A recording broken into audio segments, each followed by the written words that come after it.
Hello. Um, I wrote something in my little notebook a while ago and I want to read it. I thought it was interesting.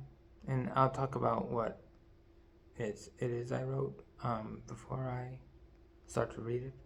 Um, these are answers for something that comes before you start to think egoistically. And I think, the ego is a very complicated problem that actually obscures a lot of what is being said here. And probably for that reason, a lot of people, right, everyone, will not understand what's happening here. And, um, but it doesn't mean that these things aren't true and that these things can't be,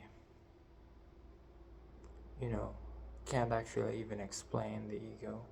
It's just that at the level of understanding this, there is no ego. And so, even if this could explain the ego, it wouldn't try to. You wouldn't try to use it to understand that. And so I just started reading.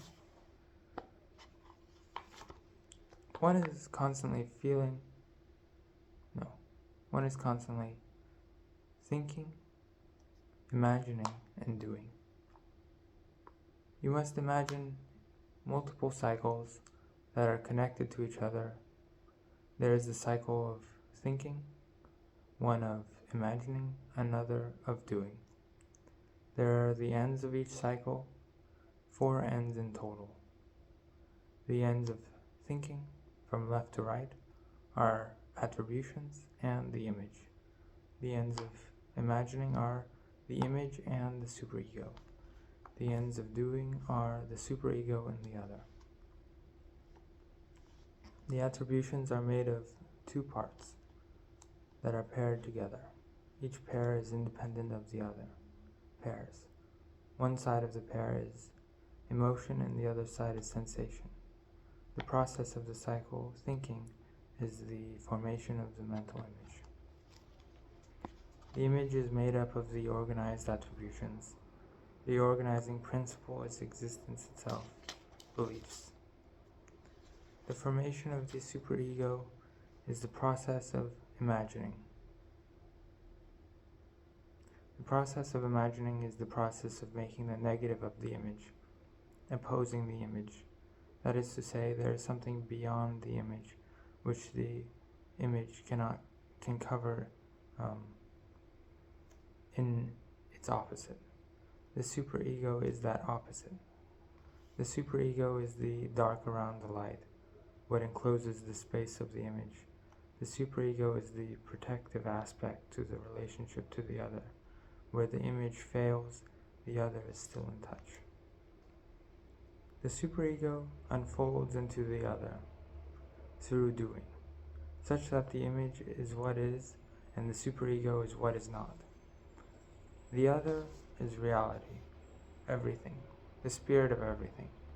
Maybe something very small, like an addiction, maybe the ocean, and if one is lucky, another person. Now for the loops back. Data is returned, feedback. Feedback travels back through all the cycles, just as change in feeling affects action. The feedback between the superego and the other is a recognition of an isolated act. One act is one revolution of all the cycles. The relationship between the act and the superego produces an emotion. That is, now we have a pair. The feedback between the attribution and the image is based on the logical in its truest meaning, profiles of the image, whether an attribution will fit the image. Otherwise, the attribution will just sit. Of course, at the very beginning, one is with the origin of love. That other is the body or the sensations of the body. The other changes symbolically. It is not as simple as just the other is the body, then it is the mother, then it is the father, then it is the sibling, then it is the other neighborhood friend, but the other is held together on the basis of symbols, as all of those people, as well as the sun and the moon.